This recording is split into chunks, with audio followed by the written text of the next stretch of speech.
The Senate Foreign Relations Committee will come to order. We are convened today to consider four of President Biden's nominations.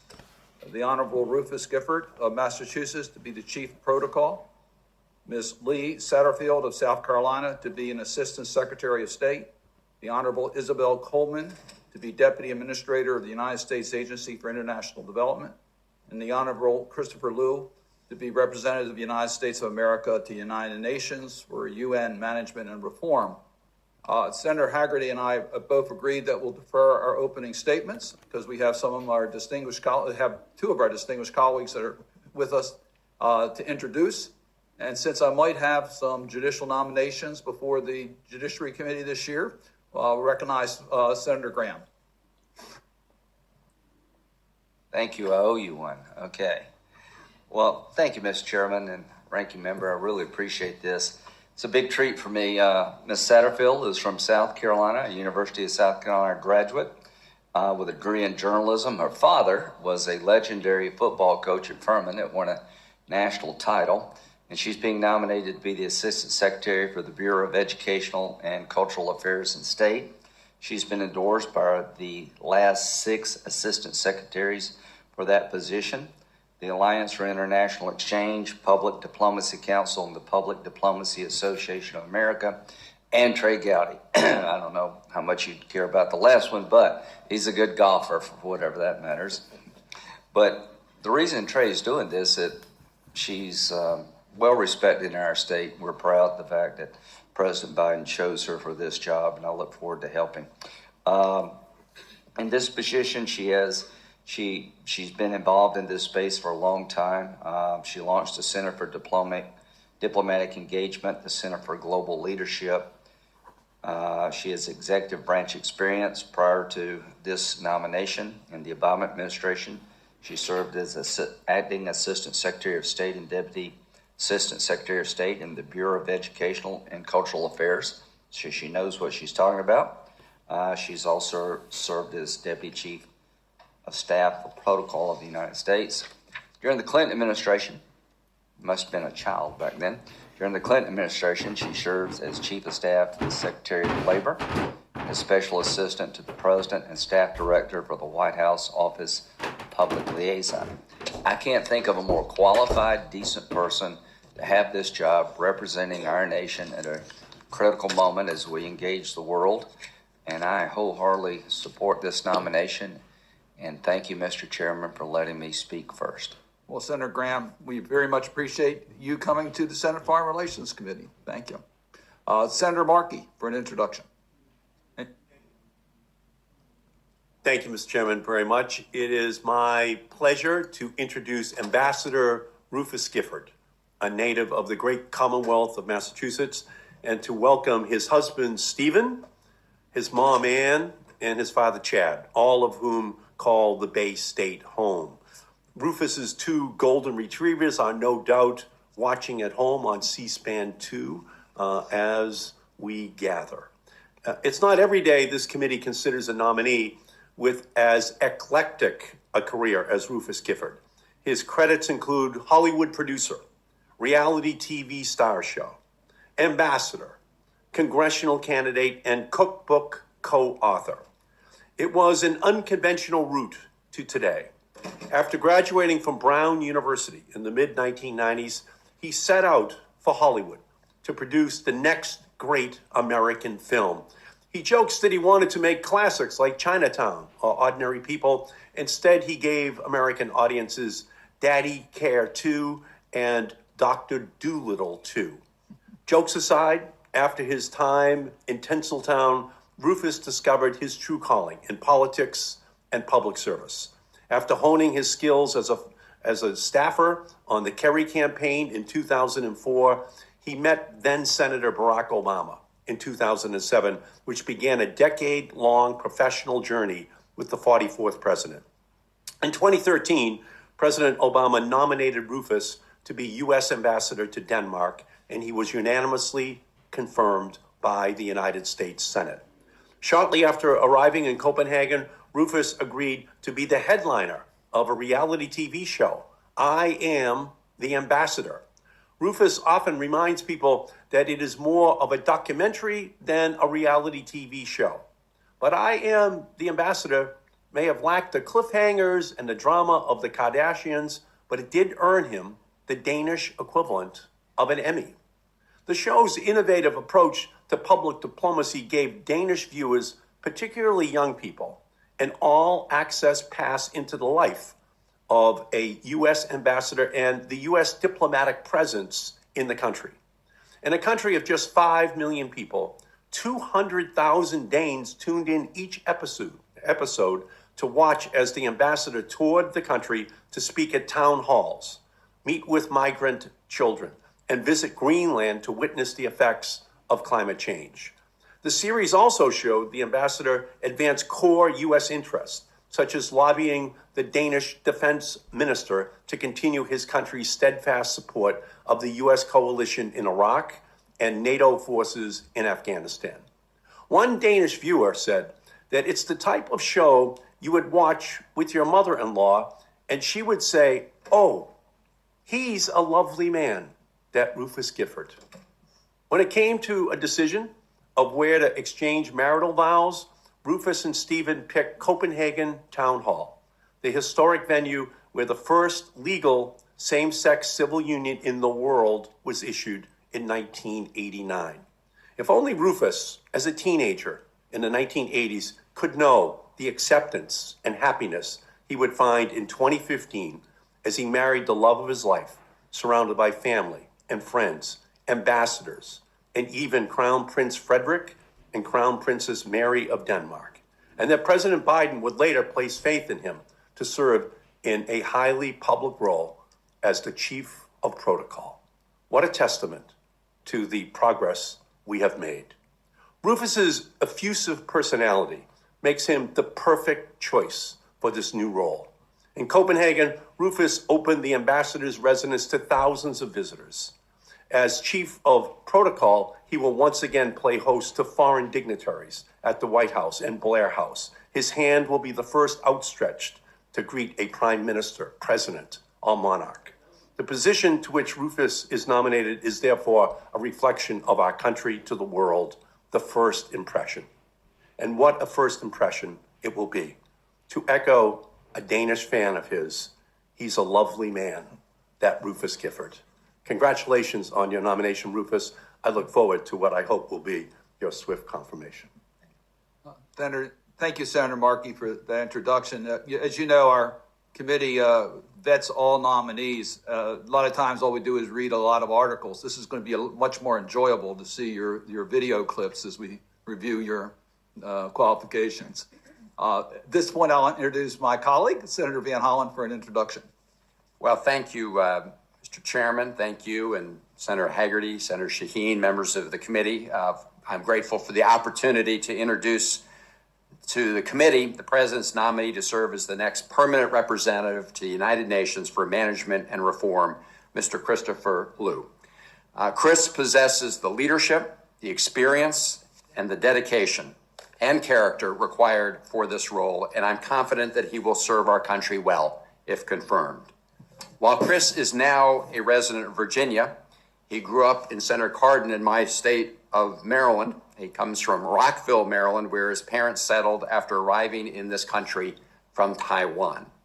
Chris cut his teeth early on the Thomas S. Wooten High School debating team, and then went on to pursue his bachelor's degree at Princeton University. It was during that time that our paths first crossed in the summer of 1986, 35 years ago.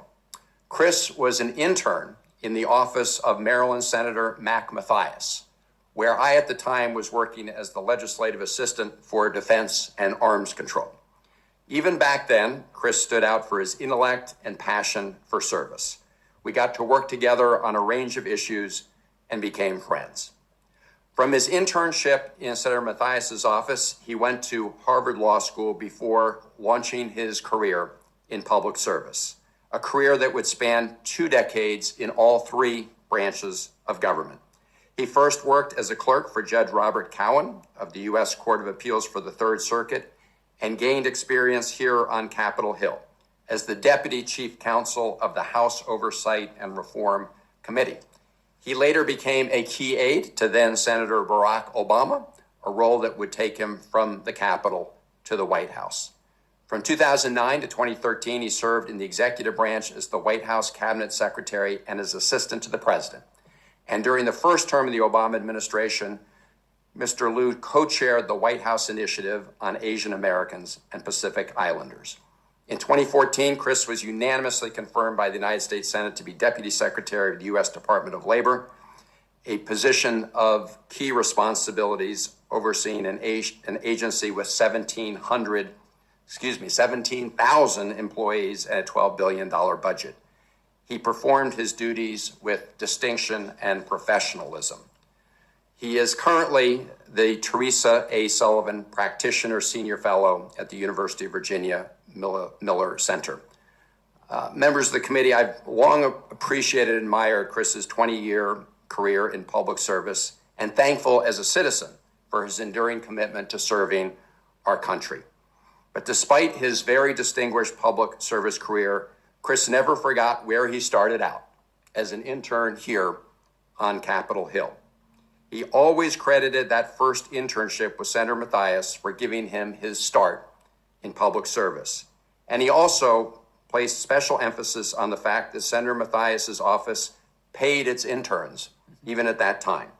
Without that stipend, without that support, Chris could not have afforded to take that summer internship, which led him on his way. A few years ago, Senator Schatz, Senator Murphy, members of this committee and others sponsored and we passed legislation to enable all congressional interns to be paid. And one of the people I was thinking about at that time was Chris Liu. And when he heard about our efforts, he reached out and we did a video supporting that legislation which passed. Chris's commitment to public service and his desire to open the doors of opportunity to others and future generations are what make him such an exceptional leader. And members of the committee, he is exactly the kind of person we want representing our country in the United Nations. I'm pleased to strongly support his nomination, and I urge the committee to do so as well. Mr. Chairman, if I could ask unanimous consent to also enter into the record 2 letters of support for Chris Liu. One is from over a dozen Asian American and Pacific Islander advocacy groups. The other is from former high-ranking officials in Republican administrations who worked with Chris at the University of Virginia. Thank you, members of the committee, and I urge you to support this fine nomination. Senator Van Hollen, thank you very much for that introduction. I'm sure that my interns who are watching this hearing appreciate the history of why they are receiving some compensation. And let me just also put it, my observations of Senator Mathias. He was an inspiration not only to you and to our nominee, but to many of us in public service in Maryland, an outstanding United States Senator. With that, let me welcome all 4 of our nominees again, and thank you very much for your willingness to serve during this extremely challenging period in America's history. We recognize it's not easy, and it's a family commitment. So we thank you and your families for your willingness to serve our nation. Each of the positions that you have been nominated for are critically important to the United States.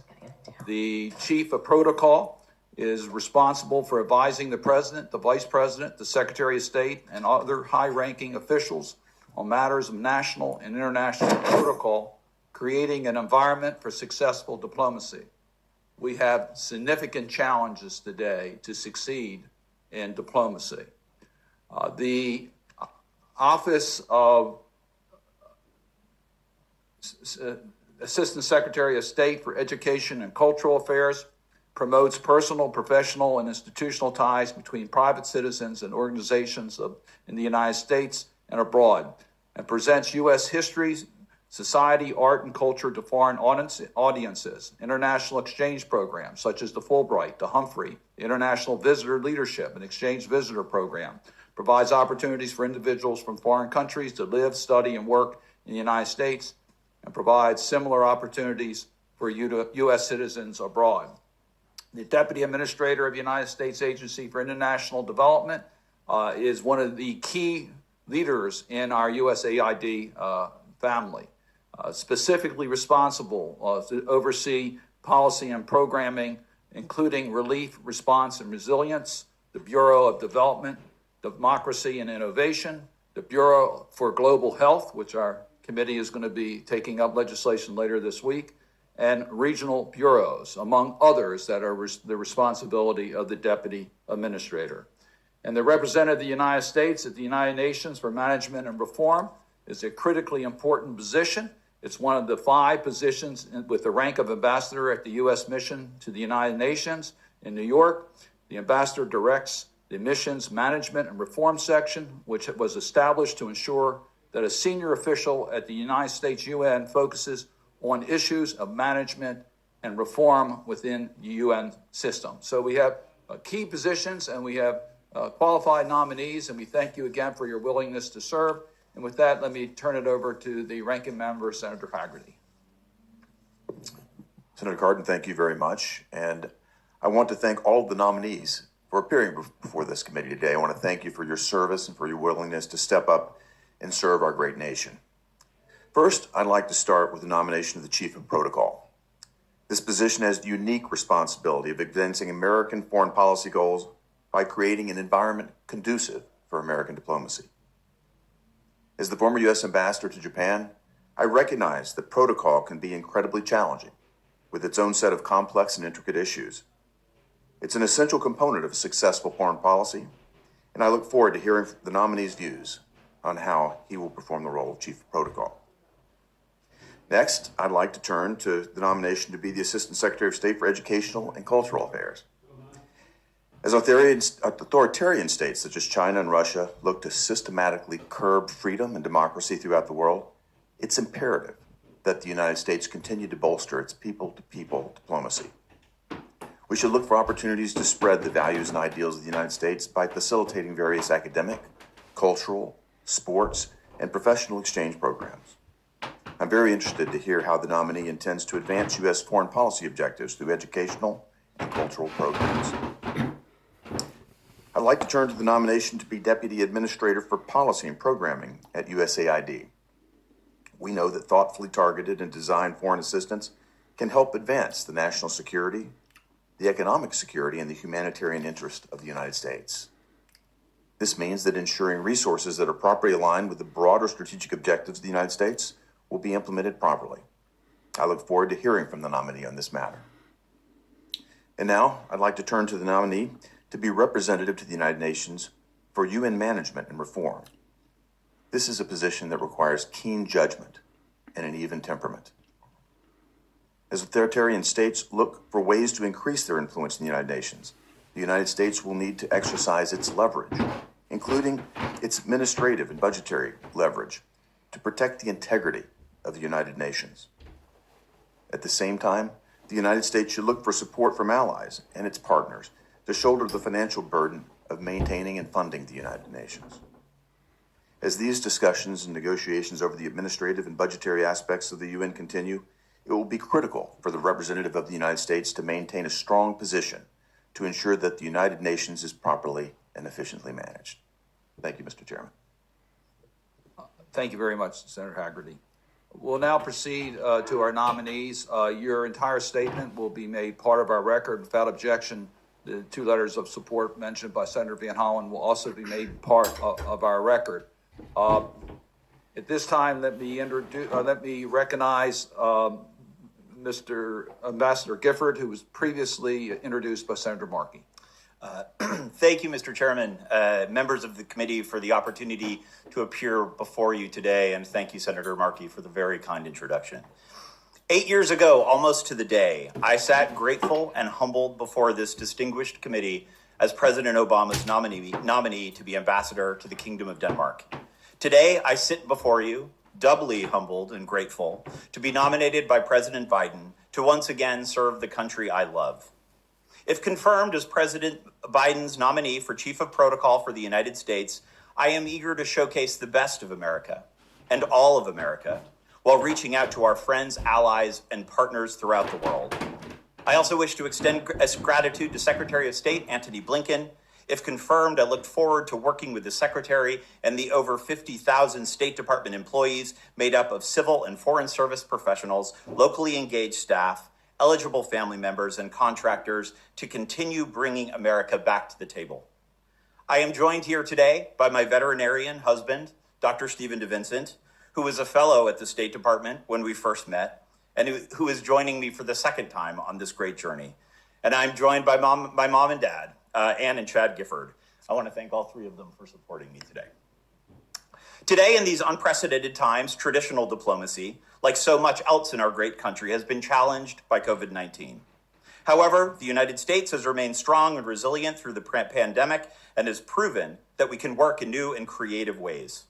In Denmark, I led our amazing team of Americans and locally engaged staff to strengthen our bilateral relationship and modernize diplomacy while fully embracing the fact that diplomacy starts and ends with human relationships, face-to-face interactions, shaking hands, and breaking through our differences. These are the fundamental ways to carry out the art of protocol. But I also believe that we now have the ability to leverage new tools and technology to build and strengthen our relationships at home and abroad. We also have a responsibility to model and represent America's diversity by being more inclusive and equitable at every opportunity. This can begin from the moment protocol engages with each and every visiting delegation. If confirmed, I pledge to support the administration's foreign policy goals and reach new audiences, using both traditional and modern diplomatic methods of engagement. To do that, I believe I must fully invest in the people who have been at the core of the Office of Protocol for years, across administrations, empowering them and building a true team, one with clarity of mission to work together and advance American foreign policy interests. Today, the Office of the Chief of Protocol has 7 divisions, which focus on elements specific to protocol diplomacy. The Blair House, the presidential guest house, has hosted official delegations since it was sold to the U.S. government in the mid-1900s. The Blair House operates similar to a boutique hotel and can serve as a representational venue or provide contingent lodging. The Ceremonials Division executes events for both the White House and the Secretary of State involving the diplomatic corps and visiting high-level officials, as well as presidential inaugurations, state funerals, and other ceremonies. Ceremonials officers advise on flag etiquette, forms of address, and event logistics. Diplomatic Affairs is responsible for maintaining the diplomatic corps order of precedence and the publication of the foreign diplomatic list. It coordinates the accreditation of bilateral chiefs of mission, heads of delegation, chargé d'affaires, and deputy chiefs of mission and their dependents. It directs the agrément process for new bilateral chiefs of mission and heads of delegation, including arrivals and presentations of credentials to the president at the White House. Diplomatic Partnership, a revived division, is responsible for outreach to the diplomatic corps domestically and will engage audiences both through social media and other forums. It has several programs, including Experience America, State of the Administration, Issues Roundtables, and the American Heritage Series. Major Events is responsible for planning and executing multilateral summits, major conferences, and other large-scale events. Most recently, Major Events Division carried out the largest virtual official event with the April 2021 Leaders Summit on Climate, reaching out to 40 world leaders. The Visits Division assists and accompanies presidential delegations abroad. It works closely with other federal agencies and takes a role in the logistical planning of bilateral meetings with the President, First Lady, Vice President, and Secretary of State, as well as official and state visits and large-scale international meetings and summits. Finally, the Management Division keeps all the other divisions running, making sure they have all the needed resources. If confirmed as the Chief of Protocol, lead the team of experienced protocol staff to showcase the very best America has to offer. Mr. Chairman and members of the committee, thank you again for the opportunity to appear before you today and for your consideration of my nomination. If confirmed, I look forward to serving the United States and working with Congress to help advance our foreign policy. I look forward to your questions. Thank you, Ambassador Gifford. We'll now hear from Ms. Satterfield, who was previously introduced by Senator Graham.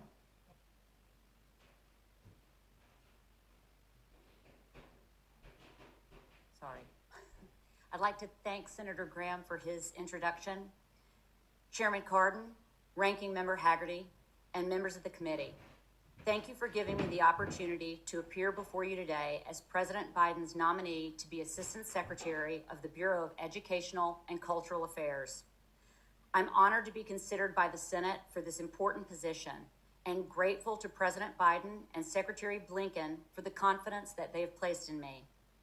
I would like to thank my family, my husband Patrick, our sons Jack and Connor, and all of my supportive extended family, friends, and colleagues.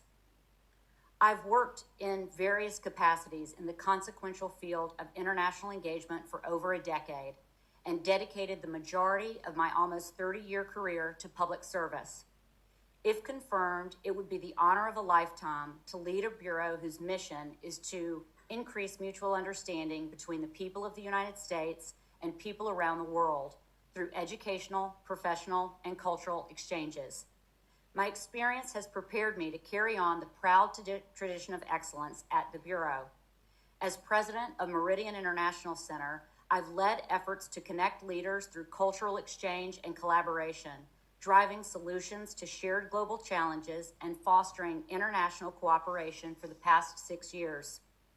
I'm a passionate champion for advancing U.S. policy priorities through people-to-people exchanges.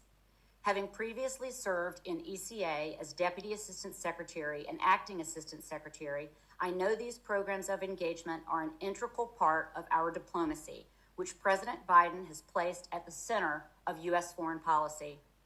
And I hold the many dedicated professionals who make these programs successful in the highest regard.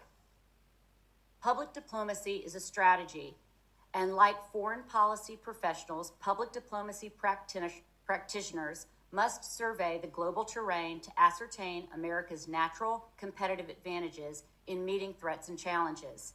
Those advantages are numerous. The United States has the highest quality, most open and diverse system of higher education in the world. We are and must remain the destination of choice for the best and brightest students. We can welcome international students and protect our national interests. The United States economy is infused with an entrepreneurial spirit that attracts, inspires, and innovates. American culture is the most pervasive and influential culture in the world. English is the language of the world, opening doors and minds. American values are the foundation of a world that rejects violence and extremism and that embraces liberty, individual dignity, and democracy. ECA exchanges are purposefully designed to leverage all of those inherent strengths of our country. Exchanges have an unparalleled ability to convey and share the American experience, ultimately making our country more secure and globally competitive. As set forth in the Interim National Security Strategic Guidance, we are engaged in a global competition for influence and power with authoritarian states such as Russia and China. To meet this current challenge, our most powerful assets remain those that have guided and strengthened our nation since the beginning, our democratic principles. If confirmed, I will thoughtfully evaluate conditions for scaling up in-person exchanges, prioritizing health, safety, and welfare, and build on lessons learned from ECA's successful virtual programs. I will ensure ECA programs represent, promote, and support equity, diversity, and inclusion, while also advancing those principles within the workforce. I will demonstrate responsible stewardship of taxpayer dollars by measuring and evaluating program performance through a data-driven approach. As Secretary Blinken stated, among the best investments we make are in our exchange programs. I will continue ECA activities that benefit the American people and the U.S. economy, contributing directly to local economies and fostering business and educational opportunities. And I will promote those opportunities to U.S. citizens. I will build on ECA's robust global alumni network. Successful exchange programs are not one-and-done events, but rather an initial investment in foreign audiences and a community of potential foreign policy allies. 1 in 3 current world leaders are part of the over 1.5 million alumni of ECA exchanges. If confirmed, I will aim to strengthen people-to-people ties and advance our country's foreign policy goals under the leadership of Secretary Blinken and in consultation with Congress. Thank you, and I look forward to your questions. Thank you very much for your testimony. We'll now hear from the nominee, President Biden's nominee for Deputy Administrator for Policy and Programming at USAID, Ambassador Isabel Coleman, who is a foreign policy and global development expert with more than 25 years of experience working in government, the private sector, and nonprofits. Most recently, she served on the Biden transition team, leading the review of the U.S. mission in the United Nations to the United Nations. From 2014 to 2017, she was the U.S. Ambassador to the United Nations for Management Reform and Special Political Affairs. During this time, she represented the United States in the UN General Assembly on budgetary matters and the UN Security Council on Africa and peacekeeping issues. From 2018 to 2020, she was the Chief Operating Officer of Give Directly, an international nonprofit group that dealt with poverty by providing unconditional cash transfers to the extreme poor. It's a pleasure to have Ambassador Coleman before us. Thank you, Chairman Cardin and Ranking Member Haggerty, and distinguished members of the committee. I am honored to appear before you as President Biden's nominee to be Deputy Administrator for Policy and Programming at USAID. I'm grateful to President Biden and Administrator Power for their trust in me at this important moment. I would also like to thank the SFRC staff who have so strongly supported the mission of USAID and have been stalwart partners to the agency.